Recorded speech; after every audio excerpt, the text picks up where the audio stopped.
ఎజోస్పెర్మియా లేదా zero sperm count అనేది మగవాళ్ళ సైడ్ నుంచి పిల్లలు లేకపోవడానికి ఒక ముఖ్యమైన కారణం. అయితే ఈ ఎజోస్పెర్మియా లేదా జీరో స్పెర్మ్ కౌంట్తో ట్రీట్మెంట్ చేస్తాము అని విజయవాడలో ఒక డాక్టరు జనాలని ఎంత మోసం చేస్తున్నాడు అనేది అది యూట్యూబ్లో చూసే ఈ ఎజోస్పెర్మియా ట్రీట్మెంట్ కోసము తెలుగులో సెర్చ్ చేసే వాళ్ళకి అందరికీ తెలుసు.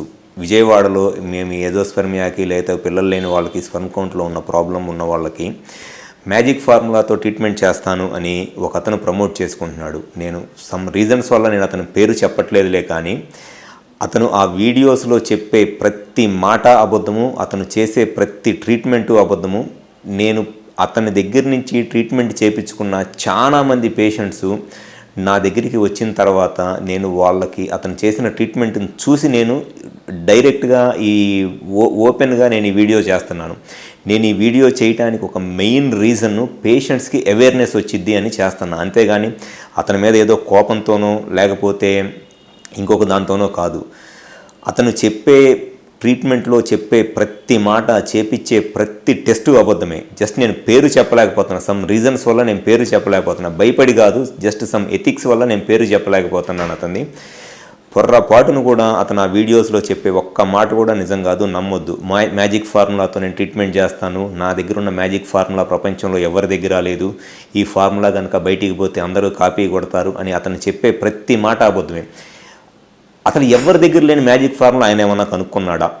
ఎవరో ఒకళ్ళు అతను నేర్పించాలి కదా, లేకపోతే ఎక్కడో దగ్గర చదువుకోవాలి కదా, అంతేగాని అతనేమి ఒక మ్యాజిక్ ఫార్ములాని ఏం క్రియేట్ చేయలేడు కదా.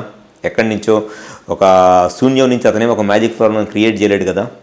అతను ఆ మ్యాజిక్ ఫార్ములాతో నేను ట్రీట్మెంట్ చేస్తాను, మీకేదో టెస్టిస్లో ఇన్ఫెక్షన్ ఉంది, పురుగు ఉంది, లేకపోతే మీకు బీర్జాల నుంచి నేనేదో స్పర్మ్ తీసి ఐయుఐ చేస్తాను. అసలు అతను చెప్పే ఎంత మోసం అంటే, అతను చెప్పే మాటలు వీడియోస్లో టెస్టిస్ నుంచి స్పర్మ్ తీసి నేను ఐయుఐ చేస్తాను అని చెప్పి చెప్తున్నాడు. నాకు తెలిసి ప్రపంచంలో టెస్టిస్ నుంచి గనక స్పర్మ్ తీసుకుంటే దాంతో ఐవిఎఫ్ ఇన్విట్రో ఫర్టిలైజేషన్ లేదా ఇక్సీ చేయగలరులే, కానీ ఐయుఐ అంటే ఇంట్రాయూటరైన్ ఇన్సెమినేషన్ అనేది పొర్రపాటును కూడా టెస్టిస్ నుంచి తీసిన స్పర్మ్తో ఐయుఐ చేయలేరు.